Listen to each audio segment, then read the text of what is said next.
અયોધ્યામાં ગુંજશે અમદાવાદનું 56 ઇંચનું નગારું, જેનું કુલ વજન છે 750 કિલો.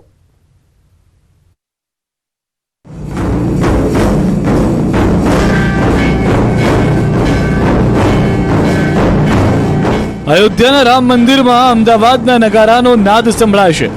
22 જાન્યુઆરી અયોધ્યામાં શ્રી રામ મંદિરમાં રામલલ્લા બિરાજમાન થવા જઈ રહ્યા છે, જેને લઈને આખો દેશ ઉત્સાહિત છે. દરેક વ્યક્તિ પોતાની રીતે ભગવાન રામના મંદિર માટે ફાળો આપવા માટે ઉત્સુક છે. આ પ્રયાસને આગળ ધપાવતા અખિલ ભારતીય ડબગર સમાજ દ્વારા મુખ્ય મંદિર માટે પાવર સ્ટીયરિંગ રથ સાથે ખાસ 750 કિલોનું નગારું બનાવાયું, જેને રામલલ્લા પ્રાણ પ્રતિષ્ઠા મહોત્સવ પહેલા અયોધ્યામાં રામ મંદિરમાં પહોંચાડવામાં આવશે. અમદાવાદના દરિયાપુરમાં 750 કિલોના ખાસ નગારા બનાવાઈ રહ્યા છે. સમાજના દીપક ડબગરે કહ્યું કે અમે શ્રી રામ જન્મભૂમિ તીર્થ ક્ષેત્ર ટ્રસ્ટના જનરલ સેક્રેટરી ચંપતરાય સમક્ષ રામ મંદિર માટે 4 નગારા બનાવવાનો વિચાર રજૂ કર્યો. તેમણે અમને કહ્યું કે અમને લાઇટથી ચાલતા નગારા નથી જોઈતા. પછી અમે લાઇટ વગરના નગારા બનાવવાનું શરૂ કર્યું. આ નગારા અંગે ડબગર સમાજના અગ્રણીએ જણાવ્યું કે અયોધ્યા મંદિરમાં પ્રવેશ કરતાની સાથે સિંહ દ્વાર પર આ નગારું મૂકવામાં આવશે. 15 જાન્યુઆરી પહેલા આ નગારું મોકલવામાં આવશે. અખિલ ભારતીય ડબગર સમાજે રાજ્યભરના વિવિધ જગ્યાએ દાન એકત્રિત કરીને નગારું તૈયાર કર્યું. આ નગારાની વિશેષતાની વાત કરીએ તો 750 કિલો વજનનું નગારું સોના ચાંદીના વરખથી તૈયાર કરવામાં આવ્યું છે. 56 ઇંચ ઊંચું અને 56 ઇંચ પહોળું નગારું શ્રી રામભૂમિ અયોધ્યામાં મોકલવામાં આવશે. અખિલ ભારતીય ડબગર સમાજે પાવર સ્ટીયરિંગ રથ સાથેનું વિશેષ નગારું બનાવવામાં આવ્યું છે તેવું જણાવ્યું.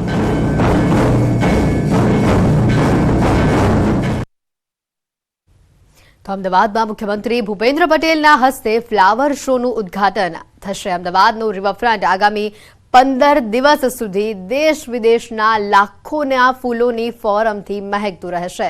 અમદાવાદના રિવરફ્રન્ટ પર આજથી ફ્લાવર શોનો પ્રારંભ થઈ રહ્યો છે. આ શો 15 જાન્યુઆરી સુધી ચાલવાનો છે. સવારે 9 વાગ્યાથી રાતના 10 વાગ્યા સુધી પ્રવેશ આપવામાં આવશે. આ ફ્લાવર શોમાં પ્રથમ વખત 15 લાખથી વધારે ફૂલછોડના રોપા જોવા મળશે. 7 લાખ કરતાં વધુ રોપાથી 400 મીટર લાંબુ ફ્લાવર સ્ટ્રક્ચર બનાવવામાં આવ્યું છે. ફ્લાવર શોમાં આવતા લોકો માટે સામાન્ય દિવસોમાં સોમવારથી શુક્રવાર દરમિયાન ₹50 પ્રવેશ ફી વસૂલવામાં આવશે, જ્યારે શનિવાર અને રવિવારના દિવસે ફ્લાવર શોમાં ₹75 ફી પેટે વસૂલવામાં આવશે. બાળકોને મફતમાં પ્રવેશ આપવામાં આવશે.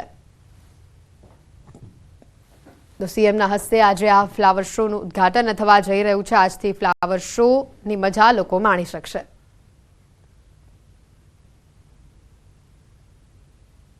અને આજ મુદ્દે વધુ વિગત મેળવીશું. સંવાદદાતા પ્રણવ અમારી સાથે સીધા અહીંયા જોડાઈ ચૂક્યા છે. પ્રણવ, આજથી ફ્લાવર શોનું ઉદ્ઘાટન થવા જઈ રહ્યું છે. અમદાવાદ સહિત આસપાસના જિલ્લાઓના લોકોમાં પણ એટલો જ ઉત્સાહ છે, કારણ કે આ વખતના ફ્લાવર શોમાં ઘણું બધું નવું જોવા મળવાનું છે.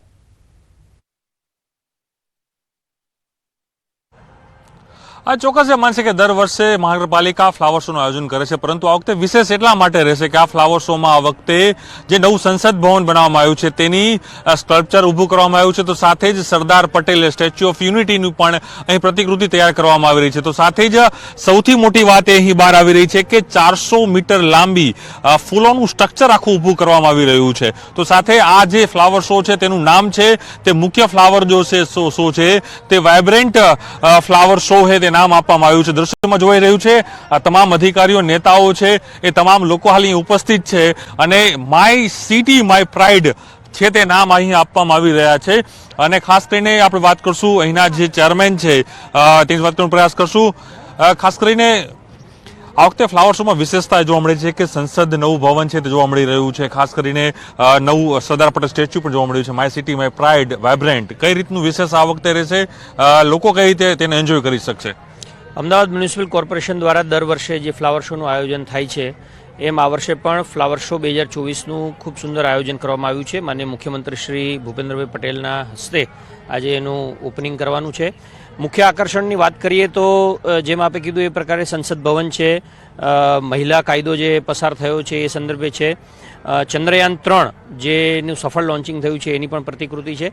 આ ઉપરાંત યુએસપી કહી શકાય એ પ્રકારે એક ગ્રીન વોલ જે ગઈ વખતે 50 મીટરની હતી એ ગ્રીન વોલ આ વખતે 400 મીટરથી પણ વધુની ગ્રીન વોલ આપણે બનાવી છે અને એના છેડા ઉપર 7 હોર્સિસ ઘોડા જે છે વિંગ્સ સાથેના એ પ્રકારનું પણ આયોજન છે. એટલે આ વખતનો જે ફ્લાવર શો છે એને એક અલગ પ્રકારનો ફ્લાવર શો 2.0 કહી શકાય એ પ્રકારનો ફ્લાવર શો છે.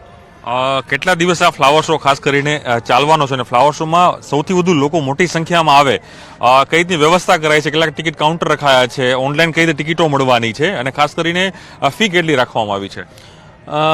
દર વખતની જેમ આ વખતે પણ 50 રૂપિયા ફી સોમથી શુક્રવાર સુધીની છે, 75 રૂપિયા ફી શનિ રવિ વીકેન્ડની છે. આ ઉપરાંત વિશેષ 12 વર્ષથી નાના જે બાળકો માહિતી બદલ. તો જે રીતના આ દ્રશ્યો સામે આવ્યા છે, સીએમના હસ્તે આજે તેનું ઉદ્ઘાટન થશે. આગળ વાત કરીએ તો ગુજરાત વિધાનસભાના ચોથા સત્રની જાહેરાત કરવામાં આવી છે. 1 ફેબ્રુઆરીથી 29 ફેબ્રુઆરી સુધી આ બજેટ સત્ર રહેશે. વિધાનસભાના અધ્યક્ષ શંકરભાઈ ચૌધરીએ જાણકારી આપતા જણાવ્યું છે કે 1 ફેબ્રુઆરીથી 29 ફેબ્રુઆરી સુધી ગુજરાત વિધાનસભાનું બજેટ સત્ર મળશે. ડિજિટલ વિધાનસભામાં તારાંકિત પ્રશ્નો ધારાસભ્યો ઓનલાઈન પૂછશે. 2 ફેબ્રુઆરીના રોજ વિધાનસભાનું ગુજરાતનું બજેટ રજૂ થશે. વિધાનસભા અધ્યક્ષ શંકર ચૌધરીએ જણાવ્યું હતું કે આગામી 1 ફેબ્રુઆરીથી ગુજરાત રાજ્ય વિધાનસભાનું બજેટ સત્ર મળવા જઈ રહ્યું છે, જેથી વિધાનસભા બજેટ સત્રને લઈને તૈયારીઓ પણ શરૂ કરી દેવામાં આવી છે. ગુજરાત વિધાનસભાના ચોથા સત્રમાં 2 ફેબ્રુઆરીના રોજ બજેટ વિધાનસભાના ગૃહમાં રજૂ કરવામાં આવશે. રાજ્યપાલના સંબોધન ઉપર 3 દિવસ ચર્ચા ચાલશે. 4 દિવસ બજેટ ઉપર સામાન્ય ચર્ચાઓ થશે, જ્યારે 12 દિવસ વિવિધ વિભાગની માંગણીઓ પર ચર્ચા થશે.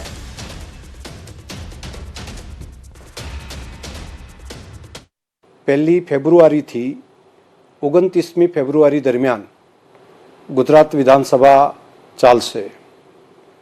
ખાસ કરીને કામકાજ માટેના જે દિવસો નક્કી કર્યા છે, રજાના દિવસો સિવાય, તે બધા દિવસોની અંદર કામકાજ અહીંયા ચાલશે. 2 દિવસ દરમિયાન 2 સત્ર, બાકી બધામાં 1 સત્ર માટેનું અત્યારે હાલ આયોજન કરવામાં આવ્યું છે.